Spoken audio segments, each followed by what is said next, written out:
अस्सलामुअलैकुम। सब खां अव्वल तव्हां दोस्तनि जी मोहब्बत खे सलाम आहे ऐं माशाअल्लाह सब खां अव्वल दुरूद शरीफ़ अल्लाहुम्मा सल्ली अला सय्यिदना मुहम्मद नबी उम्मी व अला आलिहि सहाबी वबारिक वसल्लम।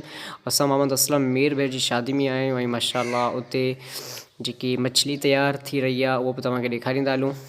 ऐं हीअ कची मछली आहे मच्छी, ऐं इन खां अलावा जेकी पकी मच्छी आहे वो बि तव्हांखे ॾेखारींदासीं। हाणे हीअ मच्छी पकी थोरो दोस्तो इन टोप में पई आहे हीअ मच्छी, माशाअल्लाह टेस्ट वठंदासीं इन ज़रूरु ब ज़रूरु इंशाअल्लाह। ऐं माशाअल्लाह ने मसालो मच्छी में पियो आहे, यानी देग में अलॻि इहो मिक्स कंदा आहिनि मच्छी में, पोइ खाइण में लज़ीज़ लॻंदी आहे।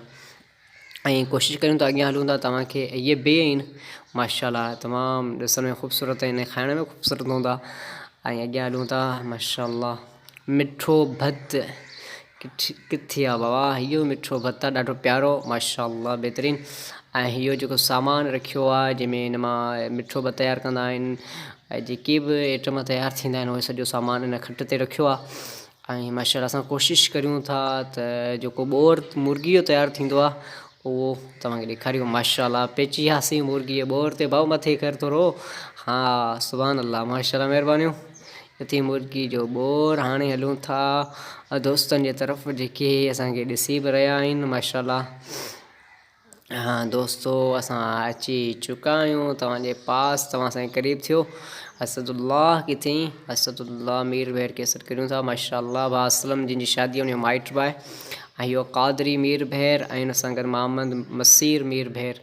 ऐं दोस्तो ॿियो लेन में तव्हांजो वीडियो शूट करियूं माशाअल्लाह। इहो असदुल्लाह हुन सां गॾु मोहम्मद मसीर ऐं कादरी ऐं आमद करीमी बि अची रहियो आहे माशाअल्लाह। करीम साहब ख़ुशि रहियो माशाअल्लाह। ये आमद करीमी हुन सां गॾु फिदा हुसैन।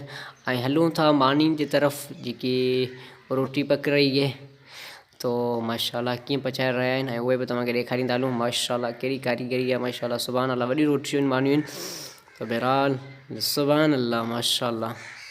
हीअ ॾिसो साईं, तव्हांखे कोशिशि कयूं था हिकु मानी पचाए त असां थोरो मुकमल हुन जो शूट करियूं।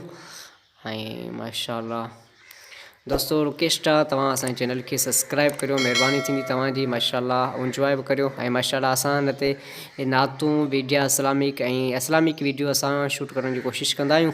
ऐं तव्हां दोस्तनि जो प्यार ऐं मोहबत आहे त इंशाअल्लाह असां कोशिशि कंदा रहंदासीं इहे प्यार मोहबत असां तव्हांखे ॾींदा रहूं। ऐं माशाअल्लाह मोहम्मद मसीर ऐं हसदुल्लाह तव्हां दोस्तनि खे सलाम आहे ॿीहर। ऐं मुंहिंजे चैनल खे ज़रूरु सब्सक्राइब कजो, नाराज़ न थिजो, मोहबतूं